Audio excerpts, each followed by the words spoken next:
NL Studio, neste sucesso. Yo Danny Boy, Chibaba Chimangoma, Chima Chipisa, Chinyuan, Maston, Maston, Mafala Aguiba andifigira, andigalipira kudi Mastoni atisia. Ai Mesia, ai Mastoni yakapita mu studio akachita gwedemedza na kulongeza. Lero mulungu vida yashe mashita kumulongeza. Peno mkazi wache yanasala nani, peno mwana wache yanasala nani. Lero mulungu mzimu washe ngaukhale pakujejera. Mashofe na makalamba akapivesera chita kutamba. Lero Mastoni yaenda ngandisiya pazenga. Ime muntu wakwino amba fasetu wadiwe. Ime muntu wakuipa asamala chaka na chaka.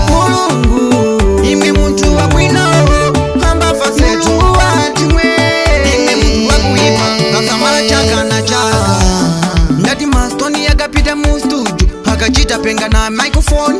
Ndati lero Mastoni yaenda chinchino Mastoni yachamuona.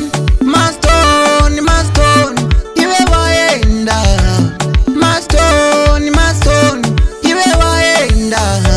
Zimu wako ngaukoe ngazako. Zimu wako ngaukoe mwanako. Ai Mastoni chinchino waenda angapita mupako akashita penga. Atepo foi kamudziwa porque mwana uli akaimba pya kuveka. Ime muntu wakwino amba fasetu wadiwe. Ime muntu wakuipa asamala chaka na chaka. Ime muntu wakwino amba fasetu wadiwe. Ime muntu wakuipa asamala chaka na chaka.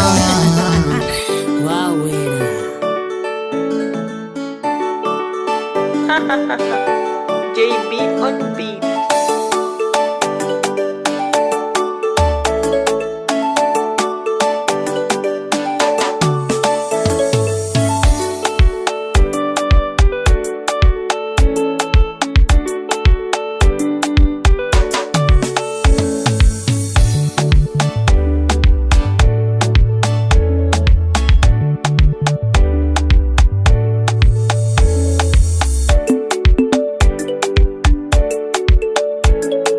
Mafala akuipa andifigira, andigalipira kuti Mastoni atisia.